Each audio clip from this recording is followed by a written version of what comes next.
തൈര് എടുക്കുന്നുണ്ട് കേട്ടോ, കാശ്മീരി മുളക് പൊടി, മല്ലിപ്പൊടി, കുരുമുളക് പൊടി, മഞ്ഞൾപ്പൊടി, ഗരം മസാല, ഉപ്പ്, പിന്നെ നാരങ്ങാ നീര് അല്ലെങ്കിൽ വിനെഗർ, 1 ടേബിൾ സ്പൂൺ വിനെഗർ ഒഴിക്കുന്നുണ്ട് കേട്ടോ. ഇഞ്ചി വെളുത്തുള്ളി പേസ്റ്റ് 1/2 ടേബിൾ സ്പൂൺ. എന്നിട്ട് ഇതെല്ലാം കൂടി ഒന്ന് നന്നായിട്ട് കൈകൊണ്ട് തന്നെ മിക്സ് ചെയ്യുക. ഞാനിപ്പോൾ ഇതായി എടുത്ത് വെച്ചേക്കുന്ന ചിക്കൻ, ഇനി ഇതിന് ഒരു നല്ല അടപ്പുള്ളൊരു പാത്രത്തിലോ നമുക്ക് അടച്ച് ഫ്രിഡ്ജിൽ ഒരു 2-3 മണിക്കൂർ വെയിറ്റ് ചെയ്ത് വെക്കാം. ഫ്രീസറിൽ വെക്കരുത്, പ്രത്യേകം ശ്രദ്ധിക്കുക, ഫ്രിഡ്ജിൽ വെക്കുക കേട്ടോ. 2-3 മണിക്കൂറൊക്കെ കഴിഞ്ഞപ്പോൾ നമ്മുടെ ചിക്കൻ എടുത്തിട്ടുണ്ട്. നമുക്കിങ്ങനെ എയർ ഫ്രയറിൽ അങ്ങനെ നോക്കാം. നമുക്ക് ഇതിലോട്ടാണ് വെച്ച് കൊടുക്കാം.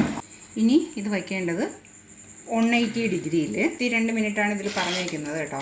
പകുതിയാകുമ്പോൾ ഒരു 11 മിനിറ്റ് ആകുമ്പോഴത്തേക്ക് നമുക്കത് ഓപ്പൺ ചെയ്ത് നോക്കാം. സമയമായിട്ടുണ്ട്, പകുതി ആയിട്ടുണ്ട്. നമുക്ക് ഇതൊന്ന് ഓഫ് ചെയ്തിട്ട് ഇതിനൊന്ന് എടുത്ത് നമുക്കതിനൊന്ന് തിരിച്ചിടാം കേട്ടോ.